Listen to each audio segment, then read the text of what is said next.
স্বাগতম বন্ধুরা। আজকে চলে এসেছি নতুন একটা রেসিপি নিয়ে। কুরকুরে তো আমরা সবাই খাই, বাচ্চাদের খুবই প্রিয় খাবার। সেই কুরকুরে দিয়ে আমরা বাড়িতে বানাবো আজকে কুরকুরে ক্রিস্পি চিকেন। জিভে জল আসার মতো চটজলদি খাবার, যেটি দিলে বাচ্চা থেকে বড়রা সবাই আঙুল চেটে পুটে খাবে। প্রথমে একটা বড় বোনলেস চিকেনের পিস নিয়ে নিলাম। এরপর লম্বা লম্বা করে এভাবে চিকেনের পিসটাকে কেটে নিলাম।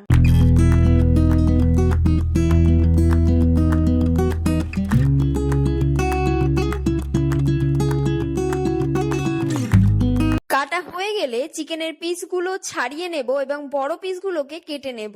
তারপর পরিমাণ মতো লবণ দেব। লবণ দেওয়ার পর দিয়ে দেব হলুদ, একে একে লঙ্কার গুঁড়ো, গোলমরিচ গুঁড়ো, শেষে অল্প পরিমাণে চাট মশলা দিয়ে তারপর হাত দিয়ে ভালোভাবে মেখে নেব।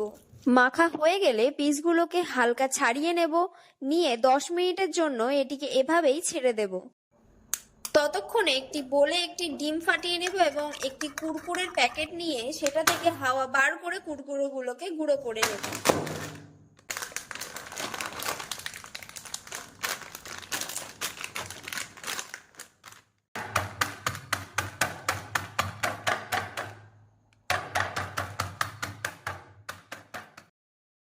এবার কুরকুরের প্যাকেটটি কেটে একটি প্লেটে কুরকুরেগুলো ঢেলে দেব।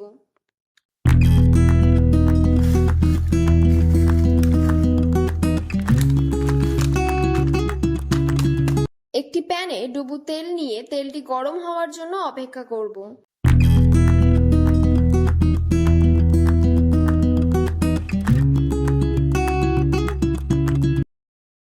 তেলটি গরম হয়ে গেলে চিকেনের পিসগুলিকে একে একে ডিমের বোলে ডুবিয়ে তারপর কুরকুরের গুঁড়োগুলিতে ভালোভাবে মাখিয়ে নেব।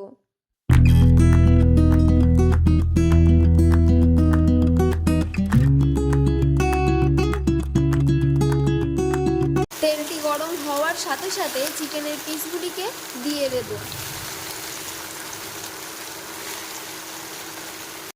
বেশ কিছুক্ষণ পর একটা ছাঁকনি দিয়ে বা হাতা দিয়ে চিকেনের পিসগুলিকে নেড়ে চেড়ে নেব, যাতে দুই সাইডই সমানভাবে লাল হয়। চিকেন পিসগুলি হয়ে গেলে কিছুক্ষণ পরে একটি প্লেটে দুটো টিস্যু দিয়ে ক্রিস্পি চিকেনগুলি তুলে নেব। তোমরা চাইলে টিস্যুটি ব্যবহার নাই করতে পারো। এবার আমাদের চটজলদি তৈরি হয়ে গেল কুরকুরে ক্রিস্পি চিকেন। এরপর একে একে বাকি চিকেনের পিসগুলিকে ফ্রাই করে নেব।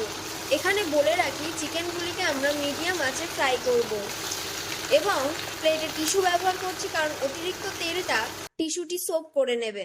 ফ্রাই করা হয়ে গেলে ক্রিস্পি চিকেনগুলিকে সেম ভাবে একটা প্লেটে সার্ভ করে নেব এবং সস দিয়ে পরিবেশন করব সুন্দর কুরকুরে ক্রিস্পি চিকেন। আজকের ভিডিওটি এখানেই শেষ করছি। তোমরা যারা বাড়িতে এই রেসিপিটি ট্রাই করবে তারা কমেন্টে অবশ্যই জানাবে কেমন হয়েছে। ভিডিওটি ভালো লাগলে সবাই লাইক ও শেয়ার করো এবং কমেন্টে অবশ্যই জানাও আমাদের ভিডিওটি তোমাদের কেমন লেগেছে। আমাদের আরো নতুন নতুন ভিডিওটি পেতে চ্যানেলটি সাবস্ক্রাইব করে বেল আইকনটি প্রেস করে দাও। ভালো থেকো, সুস্থ থেকো সবাই।